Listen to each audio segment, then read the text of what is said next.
What is up, everybody? It's Dr. Vibe here, host and producer of the award-winning Dr. Vibe Show, the home of Epic Conversations, and I'm the host of Epic Conversations, 2018 Innovation Award winner, 2020 Best Podcast News Award winner given out by the Canadian Ethnic Media Association. I also co-host and co-produce the only online show in the world for dads, fathers, and male caregivers that is sponsored by Dove Men Plus Care. And we've reached out directly and indirectly to over 400,000 dads, fathers, and male caregivers around the world.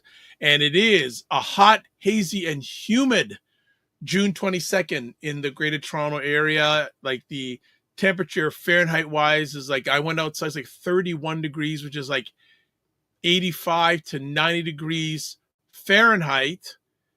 And there's humidity on top of that. So I went out earlier this morning, did some stuff, and said by 1 o'clock, I ain't coming out of my yard again. But then we have Cesar here, and we're doing Black Canada Talking, a place where Black Canadians give their points, thoughts, POVs on local, national, international. Cesar's had an afternoon, so we're a little bit delayed today, but Cesar will tell you why we're a little bit delayed. So Cesar, good to have you as always. Thank you. Thank you always to have me, brothers, sisters, and allies. Thank you so much, Dr. Vibe and your whole team for having me. Why were we delayed today, Cesar? Oh, I was so upset. Well, traffic, Yeah. an accident on the 417 coming out of Ottawa. Um, of course, let's hope everybody's fine regarding the accident. It's Yeah. not so much the issue. It's just that I like to think they could have had one additional lane for people to be able to drive and exit because I was literally stuck on the highway downtown Ottawa for 45 to 15 minutes. That Wow. was painful. That was painful. Wow. Is traffic usually that bad in Ottawa? Absolutely not. But at the same time, the congestion regarding traffic is understandable with the growth of population and everything else. But yeah, what can I say? It wasn't pleasant, but I was there along many others. Good thing we didn't see any road rage. And thank you, Dr. Vibe, for pushing the start of the show so that I can be here today uh, at this location where I'm at. No problem. You have value. So where what takes you to the destination you're at today? You're obviously doing something for the next few days at this location. Yes, yes, work. I'm going to be working here for Okay. Picton, Ontario. Okay. And is it a place that you've been before? Yeah. Yes, it's it's I mean, in the business world, it is always something when people recognize you because you're a regular at the hotel, Yep. but also, and this is important for all people, but not only our people, establish good business relations. So when Mhm. things happen, as things can always happen, you can get not preferential treatment, but when people as they're training a new front desk clerk, and the trainer said, "It's Cesar. You don't need to ask for his ID. We recognize him. He's been here before. He's a regular." So kind of, creating that business relationship where uh, Nice. it makes you want to come back. You kind of feel like you're home. Nice. Really good. Really good. How is family? Family is good. Yeah, Father's Day. How was Father's Day this year? Well, Father's Day is a little bit hard because you're so used to giving, but honestly, wife and daughter, my daughter made a very nice collage, some craft from her class Excuse for me. me, and yeah. She something about loving me to the moon or something like that. Okay. Your daughter loves you to the moon. Loves me to the Okay. moon. She Oh, has she's a funny kid. She has quite a sense of humor, but she's tall. She's tall. It's like I'm like she just turned 4, and I see her with a 7-year old, and yeah, she's her mom is taller than me, but still, It's impressive to see how tough she is. But also the cheer, and she's very kind and good with the other kids. And I greatly attribute that. Let's be honest. I'm so often away from home for Mhm. work, etc. So great tribute uh, to my wife. It is Father's Day, but and I'm not trying to minimize, obviously, the importance of Father's Day, men's mental health awareness, Yes. etc., etc. But let us recognize that many of those will make us better men and help us to become men in every positive sense of the world are the female slash the woman in Hmm. our lives. Hmm. Hmm. The Father's Day, my appreciation to them, mother, sisters, um, female friends. Let us not forget the importance of female friends as well, Absolutely. aunts and cousins, etc. Absolutely. 100%.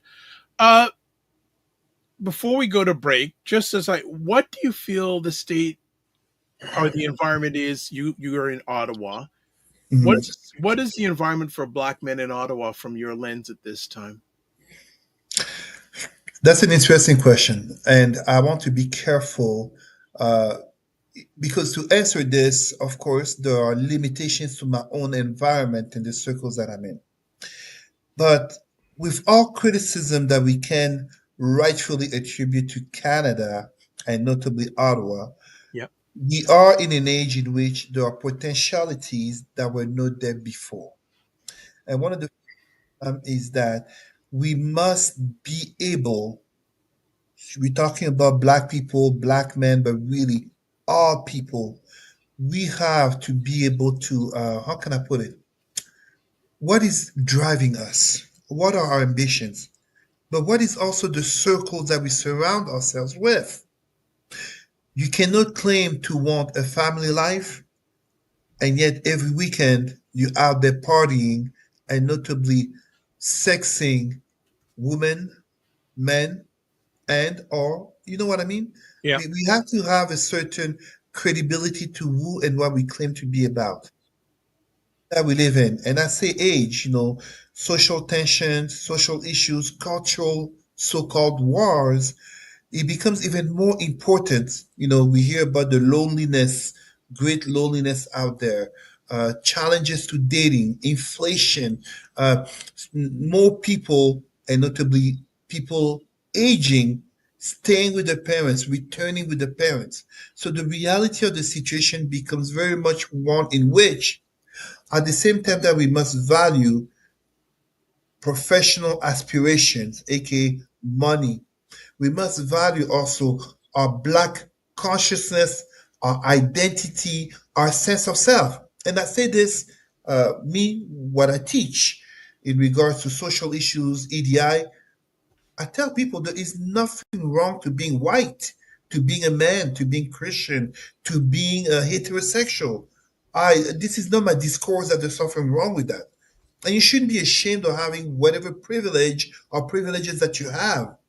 The question becomes your mindset and your actions in regard to what you recognize, what you come to become aware of, of the advantages that you have, and thus the third part in terms of improving ourselves, addressing ourselves, making efforts continuously to become a better version of who we are for ourselves and for others. Others, the community, of course, but also the person we want to call partner or wife or husband and the children we wish to have. Challenges will always be there. When people say times today are so hard, I don't dare to dream of what it was like before the civil rights, what it was like during World War II.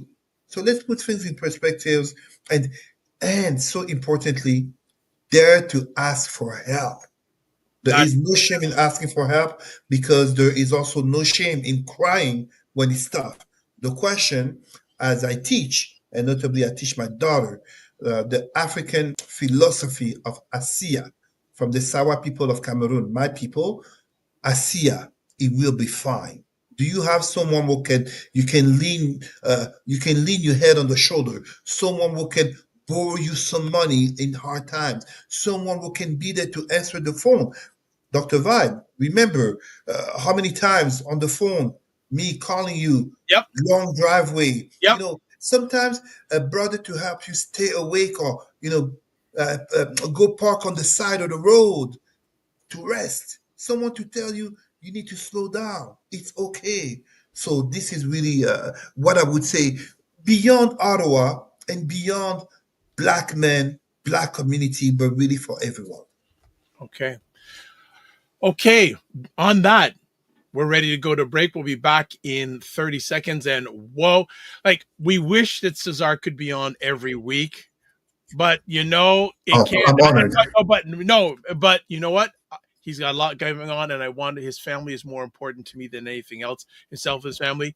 We'll be back in 30 seconds, and things are ever fast moving. So we'll be back in 30 seconds, and we'll get into it. So see you in a bit. Black Men Can Talk, a show where Black Canadian men come together to have real and filtered conversations about life, culture, and community.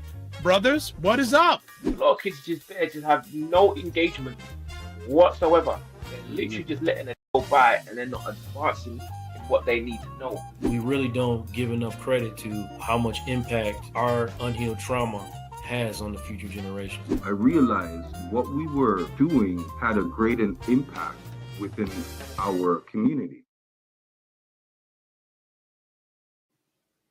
There we go. We'll be back at doing that a little bit in a few hours on Black Men Can Talk, where myself, Paul Osborne, Brother Kofi, we talk about important issues to Black men and those who love them from a Black Canadian man point of view. So let's do some housework before we go right into our conversation. Subscribe to the Dr. Vibe show on YouTube and hit the notification button so we can get those subscriptions up. Like the Dr. Vibe show on Facebook, LinkedIn, and Instagram and TikTok. Advertise your business, product, or service. Please email me at dr.vibe at the dr.vibe.show.com. Can't forget our good friend Dr. Tachi, Indie Suit Media, independent content creators platform, about 20 to 25 independent content creators, and to around coming up to 28,000 subscribers on YouTube in about 14, 15 months. That's phenomenal. And as I always say to Dr. Tachi, only 4% of all YouTube channels have over 10,000 subscribers. And I used to go, I had my imposter syndrome, but I feel good because I'm about over 1,800. Only 10% of all YouTube channels have over 1,000 subscribers. So I feel like I'm included somewhere. And then finally, if you want to get a hold of Cesar, you can get him at his email address, president@rootsandculturecanada.com, and you can catch him on Facebook at Cesar Remy Emery. Also, you'll notice that this is on, for Black Canada Talking viewers, on a little bit of a different look today. So we're trying out a new live stream platform. And one of the things also, I notice and I watch things, a lot of people watch this program and a lot of my shows via the phone. One of the things you'll notice in the corner, there is a QR code. So if you want to get in touch with myself or find out more about me, swipe the QR code. It will take me to my YouTube channel. Swipe the one for Cesar, and I'll take you to his Facebook page. Let's get to it. In the last 24 hours, the United States inserts itself into Israel's war with Iran, striking 3 Iranian nuclear sites. It's been a while since we chatted, Cesar. So what do you got to say about this story? It is, we are living through historic times. Historic times because Donald Trump did what, if I'm not mistaken, the last 4 American presidents, Biden, Obama, Bush Jr., and maybe even Clinton didn't dare to do. It's a dangerous situation because Iran had announced that if America would get involved, they would retaliate. And now you see the uproar in terms of many people as saying this was unconstitutional, illegal strikes. It's an attack on a sovereign nation in terms of the United Nations, and Iran is entirely in its right to defend itself. Um, of course, geopolitically speaking, there is sound logic to not want Iran to have the nuclear weapon because there is a fear of what is called Balkanization of the Middle East, aka an arms race that would start because of one of the countries, such as Iran, having a nuclear weapon. Saudi Arabia, but as well Turkey, would become tempted to have their own. However, we have to be honest. The only country in the Middle East that has nuclear weapons is Israel. In denial, but estimates are of the range of 80 to 200 nuclear warheads. Now, let's also be honest. Israel is the only country in that region of the world that apparently is seen. I'm saying apparently. There's been more than one war. I think 4 or 5 wars in which other countries of the region oppose its existence that came through the United Nations 1947, 1948 partition of British mandate Palestine in the creation of two territories that never truly came to light. But now we have a further continuation of what began October 7, 2023. If we are honest, is before October 7, 2023.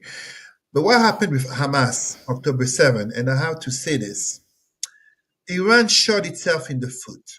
If I dare to put it militarily, so in terms of human rights and even, what do you call that?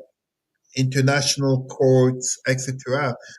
Benjamin Netanyahu, the Prime Minister of Israel, is a wanted man. And even in terms of Israel, he needs a continuation of war because if war stops, notably regarding Hamas in Gaza, as many people are talking openly, many people, including Jewish people, including Jewish politicians, as former Prime Minister Ehud Olmert, but even Israeli generals, head generals, speaking of war crimes, even genocide.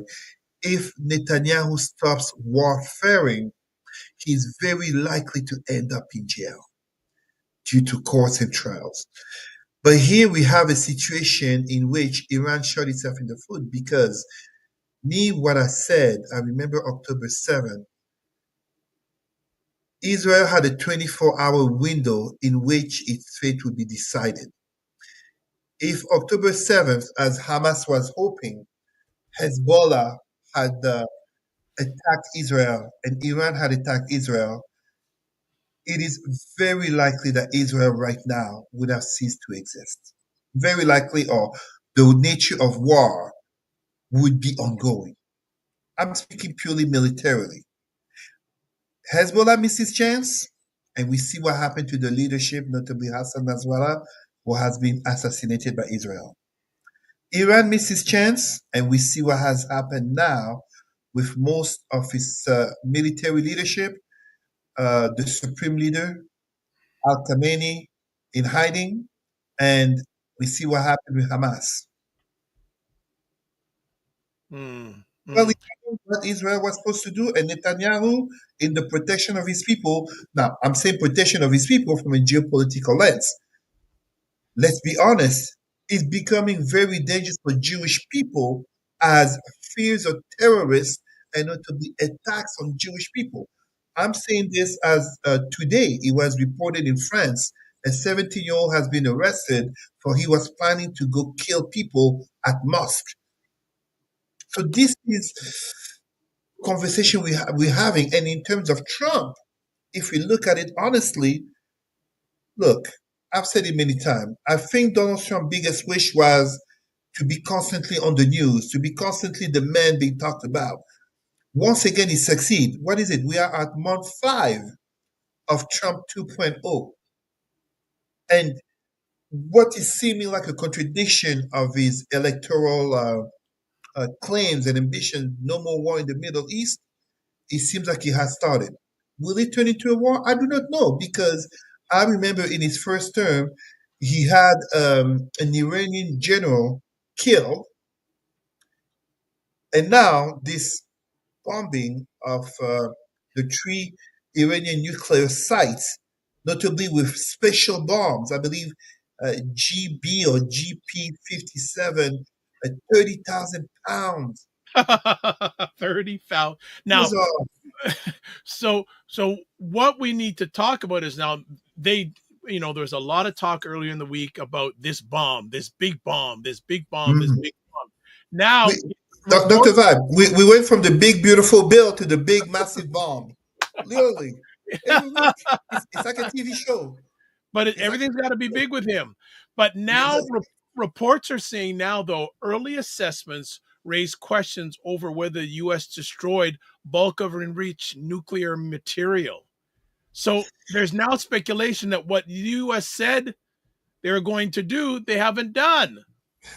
At the same time, the president was saying that he was not aware of the Israeli intent to strike Iran, and now it's being revealed that he was, and that Israel would not have started war with Iran without the green light from America. I mean, this is Donald Trump that, honestly, how can people be surprised? He has gotten us so used to lie after lie. But here is Trump. Did Trump lie to his voters and MAGA base, claiming no more war in the Middle East, and now he's starting a new war? Allow me to let our people know, back in 1979, the regime of the Shah of Iran, the Shah Pahlavi, fell. Who brought the Islamists of Khomeini in power in Iran? Dr. Vab, do you know who? No. It's like a movie that repeats itself. The same nations that keep talking about freedom and democracy. USA, France, Great Britain, Germany, and even Israel was approving, because at the time in 1979, the alternative was the secularists of Islam, who were seen as socialists too close to USSR, aka the Egypt of Gamal Abdel Nasser, the Iraq of the Ba'ath Party of Saddam Hussein, just as Syria of the Al-Assad family, aka Al-Assad's father. They were seen too close to communism in the context of the Cold War. So the Western powers that speak of freedom and democracy were the ones who literally brought the Islamists, the Ayatollah, to Iran in power. For those who have any doubt, look where Ayatollah Khomeini was in exile. He wasn't in exile in Saudi Arabia. He wasn't in exile in, who knows, Algeria. He was in exile in France. He was in exile in France. So here, my issue, the longer conversation, is one in which it's a civilization battle. Dr. Vibe, allow me. Go ahead. 2,500 years ago, the emperor of Persia, Cyrus, the founder of the Achaemenid dynasty, freed the Jews from the Babylonians. The Persians, that's the ethnicity of the majority of the population of Iran. The Babylonians are, and there are still Babylonians for those who do not know. So some people like to think Jewish people are the only surviving people from the times of the Bible and the Torah. That's not true. That's a Christian lie that Christians repeat to themselves. Like Black Christians talking about Ethiopia, first Christian nation. Those are lies. Babylonians still exist, but the Babylonians are the majority population of today, Iraq. So the ancient Iranians freed the Jews, in which Iraq has been destroyed. Iran is that much bigger. Iran has a national pride in regards to their identity. And in this whole conversation, and this is what I posted today in French, we have Black peoples who are dying in those places. There are black Palestinians, you rarely see them on TV. When I'm watching Al Jazeera, from time to time, you can see someone with a darker shade. It's a black person. There are blacks in the Israeli army. Beta Israel, wrongfully called Falasha, that's an insult. Beta Israel, Ethiopian Jews, and not just Ethiopian Jews, there are blacks in the Israeli army. Because in Israel, part of the integration into the society is through the army. You have Afro-Iranians. What are the names? The Kardashians in the friend circle. Look at the black friends. There are a few black friends. You have two Afro-Iranian sisters, whose name I forget. So we have black people in this conflict, and yet, today, Sunday, how many millions black people were praying to the Jesus Christ and the nation of Israel and supporting the state of Israel? Friday, how many of our black Muslim brothers and sisters were they praying, supporting Palestine and or Iran in the name of the Quran and Islam? Both religions, both ideologies imposed to Africans, black people, by slavery and colonization. And today, black people are praying for Israel, for Palestine, for Iran, etc. They're not praying for Congo, for Haiti, for Jamaica, for African Americans. They're not praying for Somalia, for Nigeria. I can go on. It becomes a fundamental problem in which we are seen caring and involving ourselves in the conflicts of other people who have complete disregard for us and our conflicts. And they're not wrong. Like I said, one should be offended at what happened to Jewish people on October 7th, 2023. That same person should be offended at what is happening still to Palestinians, notably in Gaza. One should be worried. Attacks on Iran, just as they should be worried about Iran having a nuclear bomb. And one should also be worried about what could be the consequences of it. If there are terrorist attacks, please tell me. Why is it that last night I messaged my sister in New York, my cousin in Texas? Be careful. If there are terrorist attacks, it's not going to be kind of like a scam, right? It's not going to be 1-800, we're calling to scam you. You see what I mean? Public transportation, nightclubs. We need to be aware of these such things. Because in this conversation, 1979, Ayatollah Khomeini, from what I read, I haven't yet had a chance to factually verify this, but from what I read, he freed black people who were at the American consulate in Tehran, or consulate or embassy in Tehran. It's not a fight. When I say this is not a fight, we should be concerned, because all these who are in conflict also are basically trying to get the resources out of Africa, out of the Caribbean. There is systemic racism also in those places, in those countries that I just named. There's anti-black racism in Israel. There's racism in Iran. There's racism in Palestine. Anyone who's offended, you are hypocrites. You know I'm right. So this is a conflict on a larger scale, but I ask our people, are you also showing that concern for Haiti and Congo, for what's happening in Sudan, the largest humanitarian crisis right now? Have you posted about them? Are you praying about them? Have you taken any action?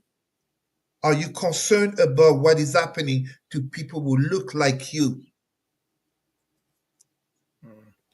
Let me ask a few more conversation points here. What are your thoughts between the relationship between the United States and Israel? The United States is an ally of Israel, notably because Israel would not exist without the United States. I'm talking about today's Israel. 1967 is where you have to go to understand the nature of that relationship, in which following the brilliant triumph of Israel over Arab armies in the 6 Days War, a relationship of military but also economic assistance developed to the nature of up to, I believe it's $4 billion and more that the United States give to Israel, but that return is notably in the language of many, Israel being at the forefront of defense of the Western world against the Islamist armies. Before it was regular armies of Arab nations, and then it became Islamist movements, factions, aka jihadis and terrorists. That relationship is one in which, and Dr. Vab, you would never believe that I would be quoting this person in agreement. Marjorie Taylor Greene herself speaking of America is not there and should not be there fighting Israel wars. Israel is a nuclear powered, one of the richest nations in the world, greatly thanks to the USA, but that's what it is.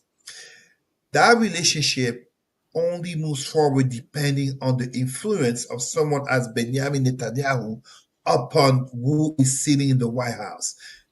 This is not me saying it. Netanyahu said it himself. Israelis say it themselves. This is why Iran was notably not bombed before, because Netanyahu was not able to sway someone like Joe Biden, and he didn't have a good relationship with Barack Obama either. There is common conversation. I'm not saying that I know this because I did not know Mr. Netanyahu, but there is common conversation of great dislike and distrust of Benjamin Netanyahu, who acts in the interest of Israel and greatly in his own self-interest. Like Donald Trump, of course. So if you ask me, we have a great alignment, when I say great, for the history books, for the news, for the media. But for the people, so many innocents will die.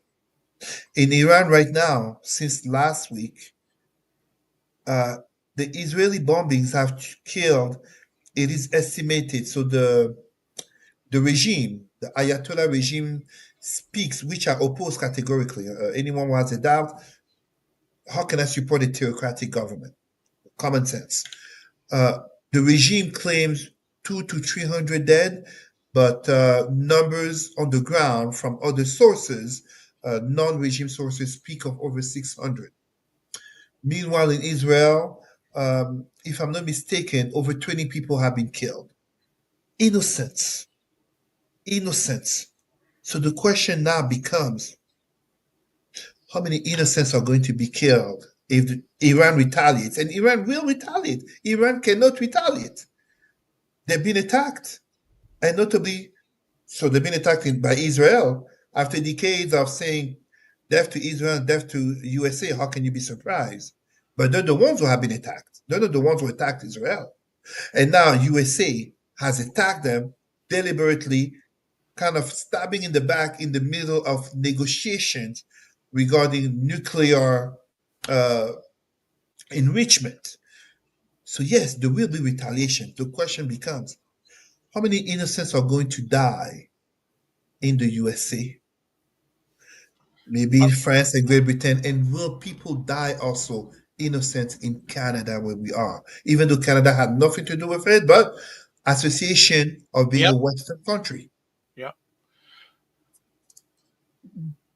From your lens, did the U.S. need to go this route? I have to say no. I have to say no because the problem, if you claim diplomacy, aka talks regarding nuclear enrichment, is that if you claim diplomacy but then you use the military, you cannot be trusted. And the moment you cannot be trusted, it becomes a greater threat to everyone. Why would even the nation that you didn't attack now trust you for their own safety? Furthermore, if we are to be truly honest, there was already a process of dealing with the nuclear enrichment of Iran through the Obama talks and deals that were made with Iran along with other nations such as France, Great Britain, Germany, and the United Nations. Donald Trump is the one who put an end to it. So the conversation we're having today didn't really start October 7, 2023, with Hamas killing 1,200 Israeli/Jews. It started even before that in regards to Trump. And I'm not saying this in terms of, laying anything and everything upon Trump. But this is a longer conversation, and a conversation even longer because there is an element of Christian Zionism. Christians, for those who do not know, there are more Jewish people living in the United States than in Israel. And there are more Zionists living in the United States than in Israel. So this may be mind-boggling for people to figure out, but this is also part of the nature of why the USA is so tightly aligned with Israel beyond the nature of interest, culture, values, and the Bible, Judeo-Christian background. In Zionism, such as what's his name, former Governor Mike Huckabee, who was basically Trump's ambassador to Israel. They have a vision of a borderline World War III that would see the rapture, this creation, this lie of Christian right-wing Americans to prepare the return of Jesus Christ. The return. Jesus Christ of the Bible never existed. Anyone who disagrees, who has an issue with me saying that, show me factual proof of a virginal birth, of miracles, of resurrection. It's that simple. So they are in this literal reading of the Bible, of a book, any book, in which a man from 2,000 years ago, if we are honest, a Jewish man from Palestine, Donald Trump dines with white supremacists. Donald Trump is known to dislike Arab Muslims, such as Palestinians, but literally part of his base is having people who are borderline ready in the name of God, the Bible, and Jesus Christ to literally bring the world to a World War III scenario, to bring the apocalypse, to bring Jesus Christ, because America is a nation chosen. But these people are fundamentally anti-Semitic, by the way. They are fundamentally anti-Semitic because ultimately for them, Israel, support to Jewish people, is just part of the plan towards the supremacy of, and I'm going to be very specific here, American Christian nationalism. This is what we're talking about. And we have black people who basically get swollen into this type of logic and ideals when truly, in the very logic of these people, blacks are nothing better than slaves and servants. Like, I always laugh when I see a black person who claims to be the Church of the Latter Days or Jesus, Mormons. Mormon, yeah. A black Mormon? Go back a few years and see what the Mormon ideology looked like regarding black people. Our people try to be accepted to anything and everything, and as such, they easily become cannon fodder or check marks at the very most to say we're not racist, we got blacks, aka the janitor, the servant. It's pathetic.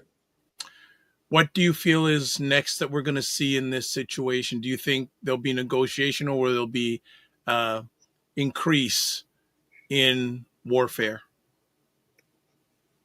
I have to say increase, but the reason is whether or not Iran attacks, because as you mentioned earlier, there's a question in terms of the efficiency of the American bombings on one side.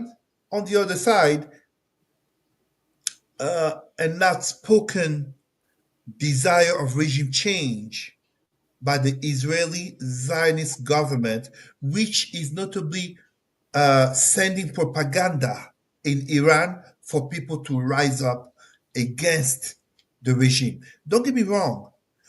The Ayatollah regime is very unpopular.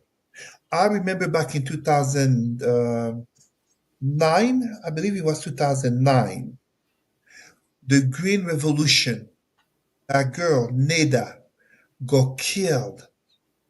I was in Cuba watching this. I was so upset when the coverage of the Green Revolution and the support they needed got ended because, and I say this with much respect, our beloved, the greatest entertainer in the world, Michael Jackson, died. Don't get me wrong. We can and we must cover the death of Michael Jackson.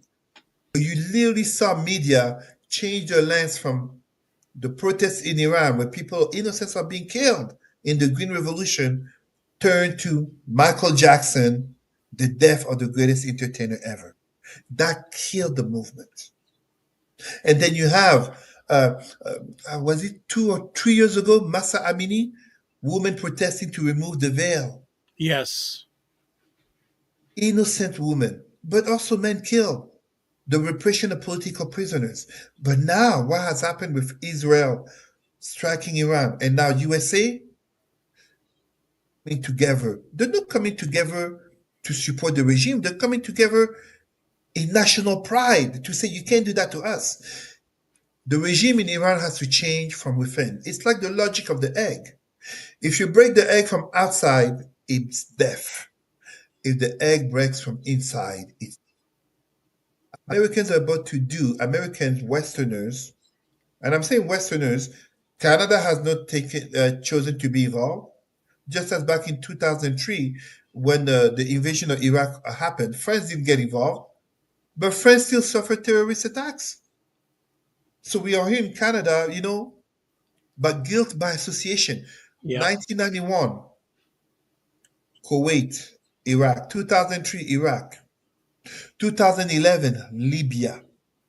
Too often based on lies to justify interventions, while not allowing for people to really bring about the regime change that they require. This leads me strongly to think not only that Iran will respond, whether it be attacking American bases, cyber attacks, blocking the Strait of Hormuz, aka rise in the price of gas, or terrorist attack in Western nations.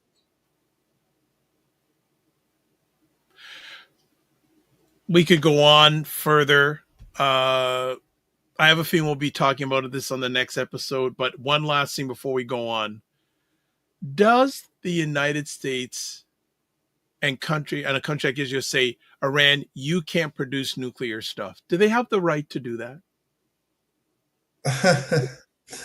So, how can I put it? When it comes to politics and geopolitics, there is an expression, might is right. Do they have the right? It's not about having the right. If power, you create the right. Okay. Because it is highly hypocritical. Israel has a nuclear bomb.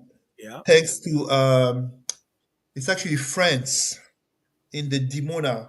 France, and then, if I recall properly, Great Britain. And the arrival of the nuclear bomb for Israel came following the 1956 Suez Crisis and the successful resistance of the Egyptian president Gamal Abdel Nasser.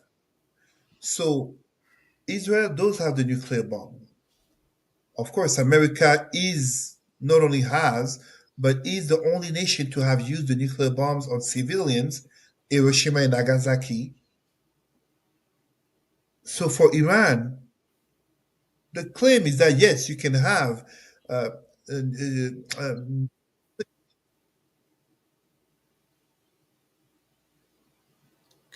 once it exceeds 60% grade of enrichment, that purpose is for military purposes. And the nature of the regime, religious extremists, would lead to an apocalyptic scenario of using the bomb against the Zionists. A little thing of caution for people here. I'm not defending the Iranian regime by far. I oppose any theocratic government. But that government is not anti Jewish per se, it's anti Zionist. The oldest Jewish community in the world is not in Israel, it is not in Europe, it's in Iran. It's in Iran that Hebrews from the tribe of Judah who had been deported about 65 years earlier, if I recall, by Nebuchadnezzar. It's in Persia, today it's Iran, that they became Jewish people. And as the prophet Esdras brought them back to Galilee and what we call today Palestine, there is a minority that chose to remain. That's where you have the oldest Jewish community in the world. And when I say this, don't misunderstand me.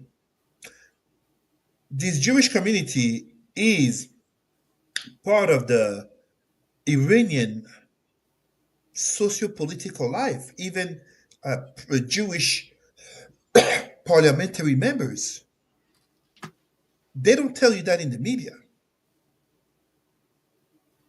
They don't tell you that in the media. So this is very much a civilizational conflict.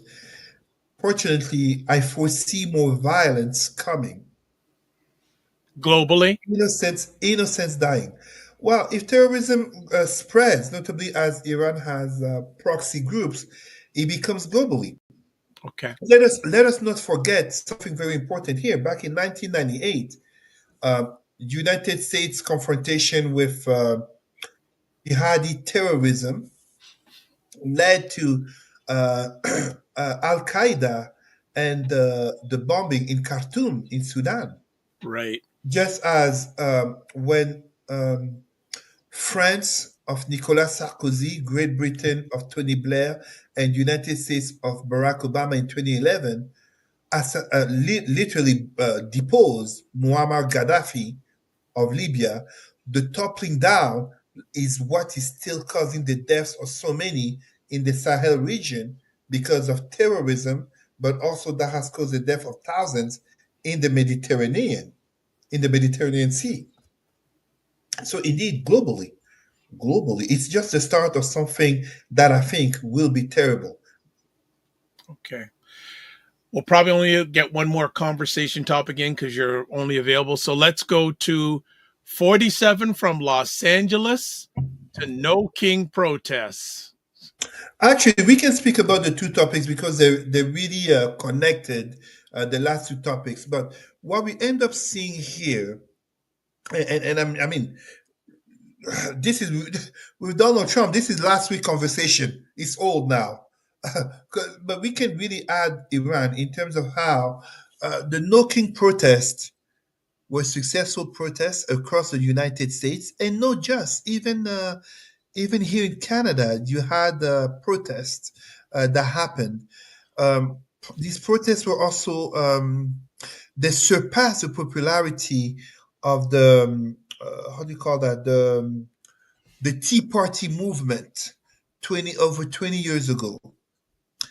But the echo chamber of podcasts and some of these right-wing websites minimize the volume and intensity of the protests, and unfortunately left-wing media has failed to really bring about the attention to them as they focus so much on the LA protest.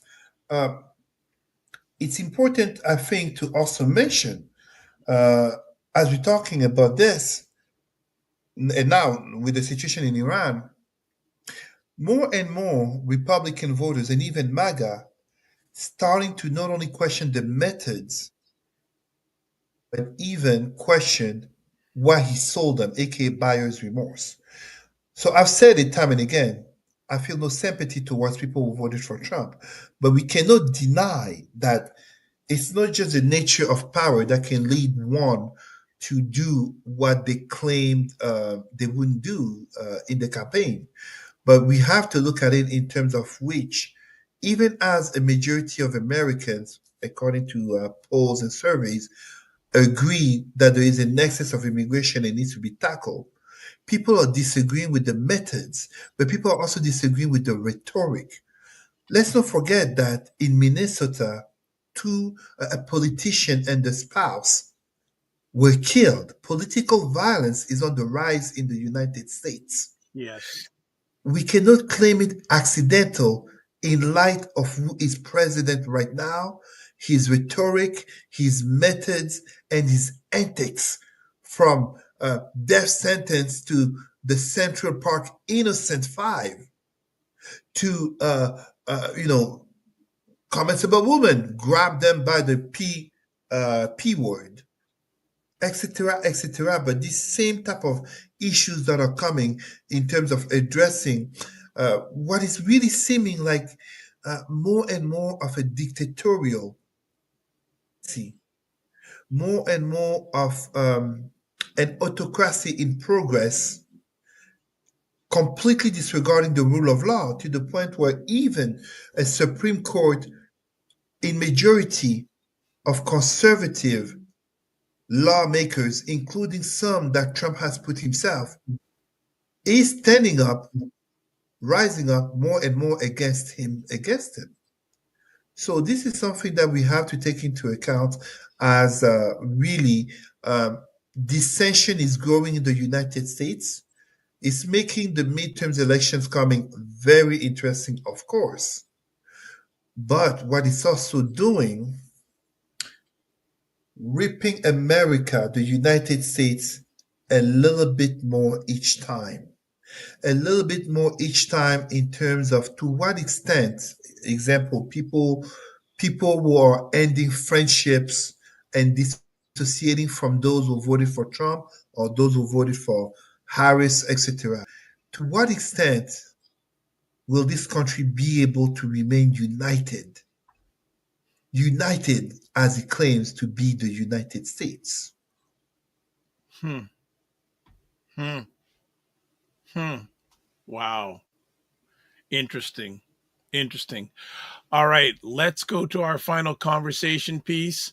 Juneteenth in the age of 47. Yes, and honestly, I apologize because I really confirm what I said from the start, thinking in saying that talked about all the time, and look at that, all three of our topics concern him. But it's important. Well, but you can't help it because look, this is what power is. You can't escape talking about the person in power because the But isn't decision. that what isn't that what he wants? But that's what he wants. But it's inevitable because, in terms of the type of leadership that he conducts, it's not just his decisions, but even his own moods have an impact. Juneteenth, the celebration of the end of slavery, aka June 19th, 1865, here in Texas, so beyond the end of the Civil War, Trump did not even acknowledge it. And why would he? He represents white supremacy in the White House. He's talking about making America great again. Please, when was America ever great for black people? When was America ever great? Not just for African Americans descendants of slavery, but even for the Caribbean and African migrants. When was America great again when police shooting kills indiscriminately African Caribbeans and African Americans descendants of slavery? So we have a white supremacy organization in power that cannot recognize elements of black pride, aka removing things such as regarding Jackie Robinson and other black achievements and black figures out of history. So what is Juneteenth? But I like this.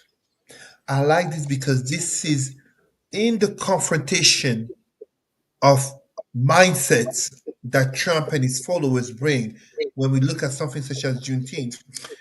It is us, Black people, to awaken and to really claim this identity and these elements of the struggles of our ancestors on both sides of the ocean and any sides of any ocean.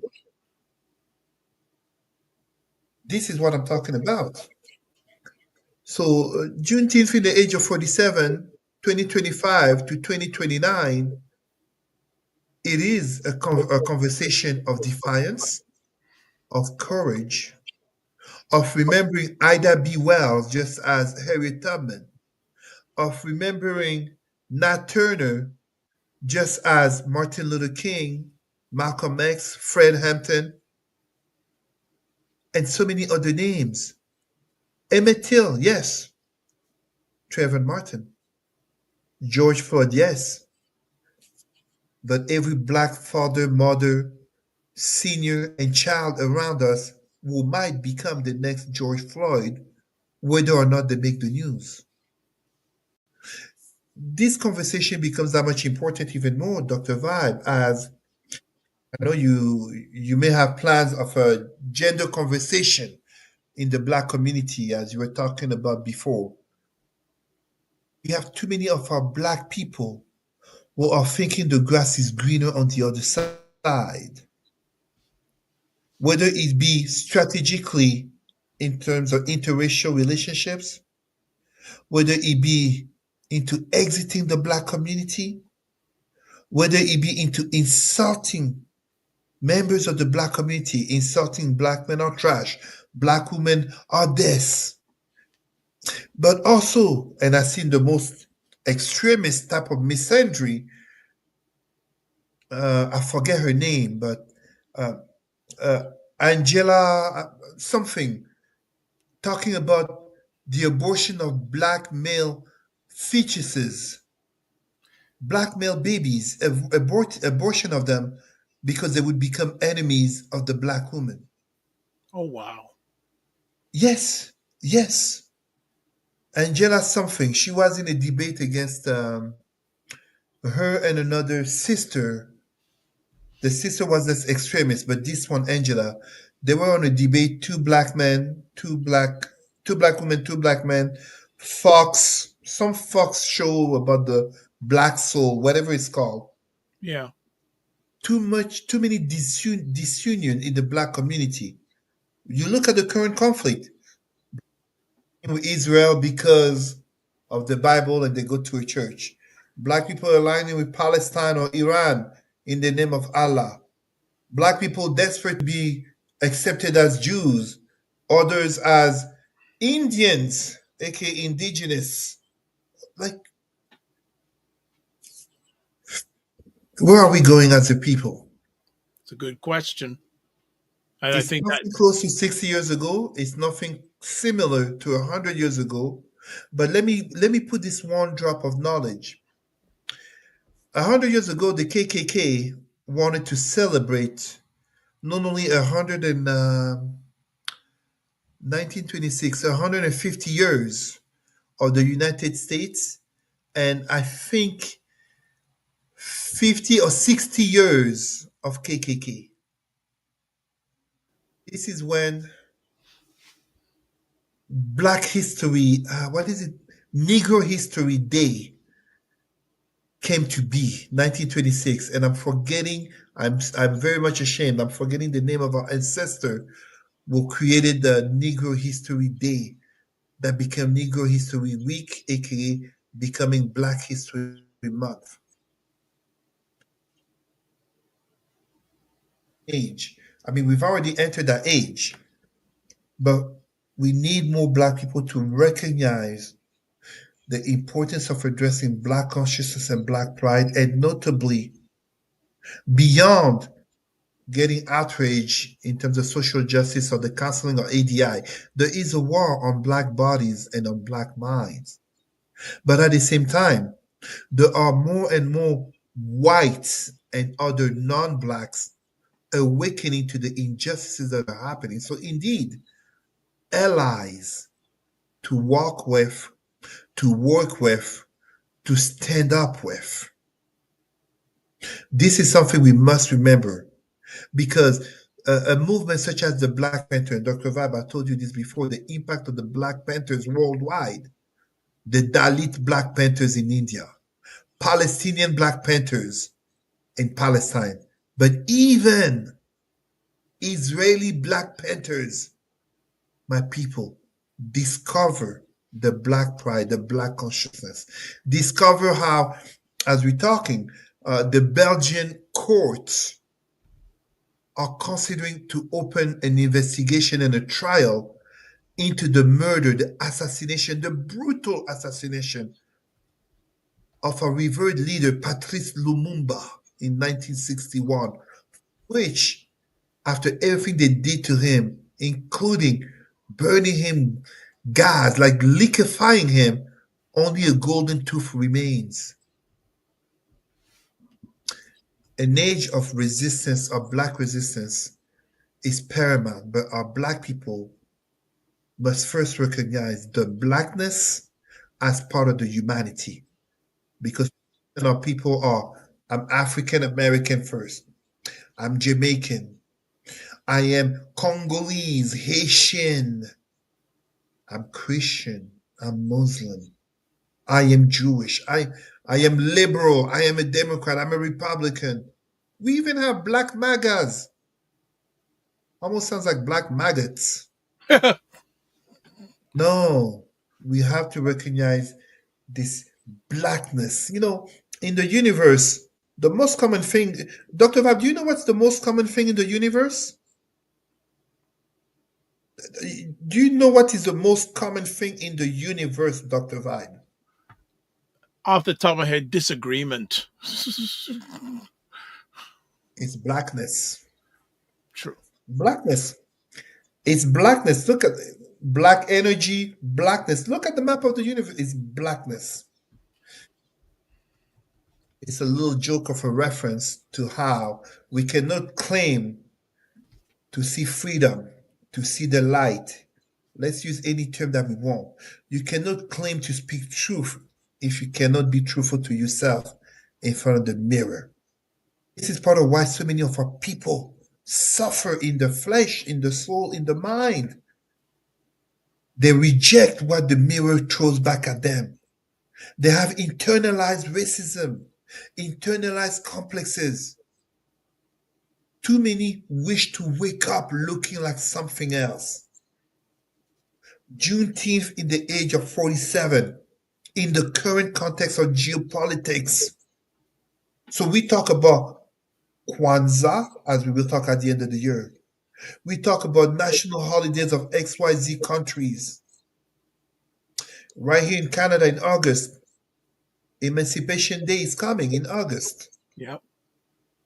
What is the mindset of our people if the athlete is dreaming of being with a white wife because she's a trophy that he can hold? What is the mindset of our people when the rapper hate white people this, white people that? As soon as he gets some fame and fortune, what does he do? He moves to the white neighborhood. Where is our people, the mindset of our people, when too many in the Caribbean and Africa are catching cancer because of bleaching the skin? When too many of our people want to teach the Bible and Quran, but forget Black history? It's beyond Juneteenth. What is Black consciousness? What is Black pride? And where are Black actions in this age of open white supremacy in the White House? You know, I find interesting all the Black people who were supporting Donald Trump, and then when he named his cabinet, show me the Black faces. Only one. Took you off for suckers, and you voted for him. Look at his policies. Do you know the Latinos for Trump? Deporting all of you. Oh, you thought it was only going to be the criminals and the Haitians. Sending you back to Cuba, Venezuela, and wherever you come from. Hasta la vista. All right. That's it. Well, we want to say thank you so much to Cesar in regards to taking time and patience of I'm honored. I'm honored. I appreciate. Thanks for the privilege, the conversations, the sharing. It's for our people. It's not fair that as a professional, I get this honor and privilege of doing this every week to professionals and senior leaders, and too often I happen to be if not the only black person in the room, the only black man in the room. So we need to have this. But when I say to have this for our people, less hyperemotivity, less impulsivity, less opinions for the sake of opinions. And I'm talking about non-educated opinions. Let us educate our people, but let us also educate our allies and people who want to learn. Let us dare to create new narratives for everyone. On that note, my friend, as always, if you want to get a hold of Cesar, you can email him, president at Roots and Culture Canada, and on Facebook, Cesar Remy Emery. Again, if you're watching this on the replay and you've got your phone, swipe the QR code in the corner where his picture is, and it'll take you to his Facebook page. Excuse me? Oh, very nice. Very nice. Yeah, so take it right there. So as always, Cesar, to you and your family, don't just manage your time, manage your energy. Remember to give yourself grace and have a good few days. Have a good rest tonight, especially. NBA Finals, Game 7. I got to go with the Pacers. I got to go with the Pacers. Well, we will follow up on your prediction the next time you're on. Thank you. Have a good one. Take care, Cesar. Be well. All right. That's right. Good stuff. So we have finished another conversation. And as always, at the end of our conversations, want to say, as always, we like to say this. Please subscribe to the Dr. Vibe Show on YouTube and hit the notification button. Also, like the Dr. Vibe Show on Facebook, LinkedIn, Instagram, TikTok, and Blue Sky. Just gets longer and longer. To advertise your business, product, or service on our show, please email me at dr.vibe at the drvibeshow.com. Then, if you want to get a hold of me, you can hit me at my website. Or don't hit me. Contact me via my website, the drvibeshow.com, YouTube, Facebook, and LinkedIn, The Dr. Vibe Show, Instagram, the drvibeshow, X, Twitter, drvibeshow, email dr.vibe at the drvibeshow.com. Also, you can catch me on Substack at drvibe.substack.com/subscribe, and then you can catch me on Blue Sky. There's so many now at drvibe.bsky.social, TikTok, The Dr. Vibe Show, at The Dr. Vibe Show. That's THEDR.VIBESHOW. You can watch replays of this epic conversation at The Dr. Vibe Show on YouTube, Facebook, and LinkedIn, and the Dr. Vibe Show website. As always, live your life as a dream. If you can dream it, you can make it. Sometimes you have to get smaller to get stronger. Block assumptions, aim bigger, aim better, aim higher, aim wider. Love, faith, and respect. Remember, don't just manage your time, manage your energy. And remember to give yourself grace. God bless. Peace, well. Keep the faith. Walk good. We'll see you soon.